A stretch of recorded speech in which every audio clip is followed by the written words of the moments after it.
네, 마켓 리더 특급 전략 이어가겠습니다. 이진우 NH농협선물센터장님 함께하겠습니다. 어서 오십시오. 네, 안녕하세요. 네, 지난주에 아주 빅 이벤트들이 많이 있었습니다. 네. 특별히 미국 대선, 처음에는 초박빙이라고 하다가 뚜껑을 닦아보니까 완전 오바마의 압승으로 나타났는데, 네. 근데 불확실성이 제거되기는커녕 주식시장은 변동성이 또 커졌고, 예. 재정 절벽 얘기를 계속하고 있고, 예. 네. 최근의 정황들 어떻게 보십니까? 예, 선거 결과는 의외로 좀 싱거웠던 것 같고요. 저 개인적으로는 막판에 그 허리케인, 샌디, 그 부분이 오바마 대통령이었던 그 초당적, 국가적 이미지 구축하는 데 컸고, 그 며칠 동안에 롬니 후보가 전혀 언론과 국민들의 관심에서 벗어났던 거. 또 이렇게 표를 얻겠다는 사람이 그 발언은 그 왜 47% 실현 있지 않습니까? 미국의 유권자의 한 47%는 세금도 내지 않고 그야말로 무임승차다 하는 그런 것들이, 본의 아니게 공개되고 했는데, 어쨌거나 시장은, 미 대선 이후에 지금 우리 예 박사님 말씀하신 대로 또 이제 예전의 그 재료들로 이제 또 피스칼 클리프, 재정 절벽 얘기하고 네. 있고, 또 이제 독일의 쇼이블레 재무장관 요즘 보면서 갈수록 느낍니다만 참 이 노회하다 할까요? 드라기 총재와 더불어 두 사람이 유로존의 두 실력자가 그리스 문제라든지 스페인 문제 등을 되는 것도 없고 안 되는 것도 없게 해서 그냥 끌고 가는 이 모습이 대단합니다. 그런데 어쨌거나 선거 이후 이틀 동안의 급락, 이걸 가지고 뭐 시장이 오바마 대통령을 압박한다 뭐 이렇게까지 말을 재밌게 만들어내는 것도 봤습니다만, 그거는 뭐 제가 자주 쓰는 표현으로 아무 핏값이나 떨어져 나가는 살점만큼도 어떤 얻어낼 게 없는 자해에 불과한데요. 시장은 이제 좀 재미없는 국면이 좀 접어들었다고 봅니다. 아까 오면서 DNB로 보다 보니까 우리 이현상 전문가 개별 종목 장소로 진입했다 이런 언급을 하시는 걸 들었는데, 지수 자체는 재미가 없겠다 하는 생각이 듭니다. 준비한 차트 한번 보시면은요, 시장이 이렇게 됐습니다. 지금 애플 보시면은 애플은 지금 S&P 500이나 나스닥에 지대한 영향을 미치는 종목인데, 이 검은색의 어떤 저항선, 그리고 돌파된 이후에 지지선의 의미를 갖는 빨간선, 이런 식으로 했습니다만, 최근에 그야말로 추풍낙엽처럼 이렇게 떨어지고 나서 250일선까지 추락했는데요.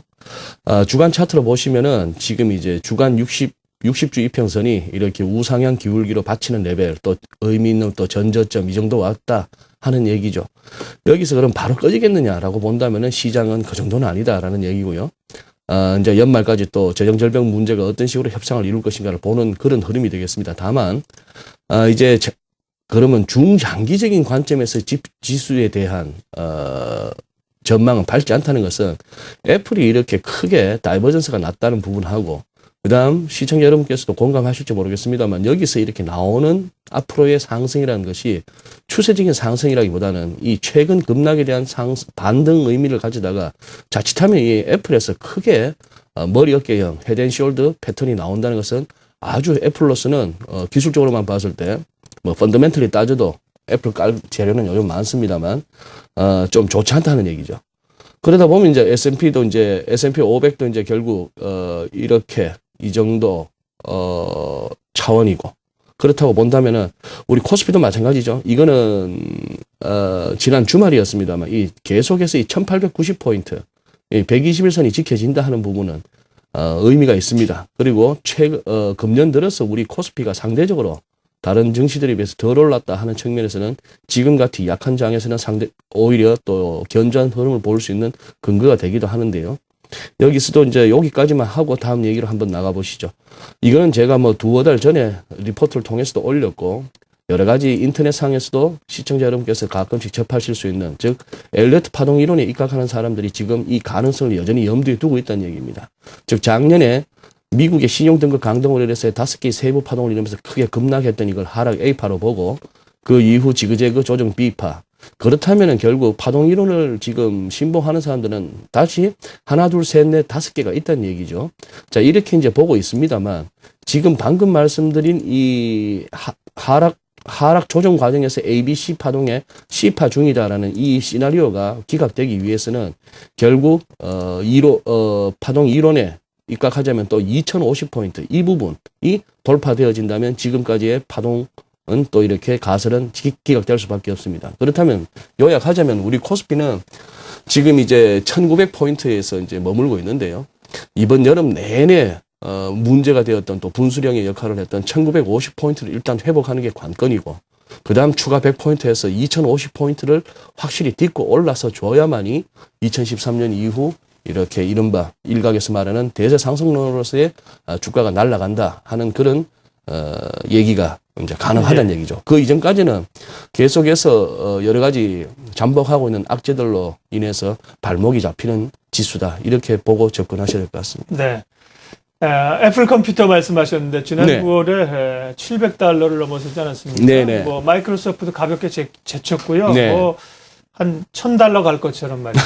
다들 환호했는데 그때가 참 고점이 됩니다. 희한하죠. 참. 심각하시네. 예, 예. 이렇게 참 환호성을 지르면 뻗어갈 것 같은데 그게 이제 고점을 만들고 이후에 아주 뭐 폭포처럼 지금 이제 $550 밑으로 내려와 있습니다. 관련해서 뭐 시장 흐름 다 봐주셨고요. 이후에 우리가 주목해야 될 향후 또 네. 뭐 중국도 그렇고 유럽도 미국 재정 절벽도 그렇고 변수가 많이 남아 있습니다. 네. 살펴봐야 될 주요 변수만 핵심적으로 좀 봐주고 가시죠. 예, 지금 언급하신 것 중에 중국은 뭐 어제 의외의 뉴스를 또 접했습니다. 그렇죠. 후진타오 현 주석이 군 통수권도 이번에 뭐 깨끗하게 넘겨주고 모든 공직에서 물러날 수 있겠다라고 하는 부분은 네. 10년 만에 권력 교체기를 맞은 중국이 뭔가 좀 매끄럽지 않다. 지금 이 상무위원 기존에 9명이냐 7명이냐도 정해지지 않고 그냥 시진핑, 리커창 총리 이 투톱 체제만 확정되어 있는 상황에서 조금 후진타오 주석의 그 보도 내용대로 간다면은 상당히 대국적인 결단이고 중국의 좀 더 이렇게 우호적인, 그것은 뭐 아시아 주변 정세에도 나쁘지 않은 뉴스로 보여지고요. 재정 절벽 문제는 오바마 대통령이 뭐 상원에서도 의석을 좀 더 얻었고 하원에서도 좀 뺏어왔기 때문에 전체적으로 봐서는 오바마의 승리, 민주당의 승리라고 한다면은 결국은 이 또 협상을 이루어갈 것입니다. 이루어가는데 오바마 대통령 쪽이 원하는 것은 결국 재정 절벽은 다른 말로 얘기하자면 긴축이니까요. 이런 부분이 시장이 어떻게 소화해낼 수 있을 것인가 하는 거. 또 하나 갑자기 드라기 총재와 이 쇼이블레 독일 장관의 말이 미국 대선 끝나고 나선 말이 많아지면서 또 말이 달라지는데요. 그리스를 버릴 듯한 어떤 스탠스를 슬쩍슬쩍 내비칩니다. 시장도 이 브렉시트, 그리스의 유로존 탈퇴에 대해서 마음의 준비는 해왔는데 이 부분은 또 어떻게 견뎌낼 것인가 하는가. 자, 그리고 결국은 뭐 이번 연말 쉽게 압축되네요. 코스피 1900포인트, 그리고 달러원 환율 1090원. 이렇게 1900과 네. 1090이라는 이 두 개의 숫자를 가지고 남은 한 달 반 정도 이렇게 마무리해야 되는 그런 장인 것 같습니다. 네, 일자와 구자네요. 1900, 그렇습니다. 1090 네. 중요한 기준점 되는 것 같습니다. 마켓 리더 특급 전략 NH 농협선물 이진우 센터장님 함께했습니다. 고맙습니다. 예, 감사합니다.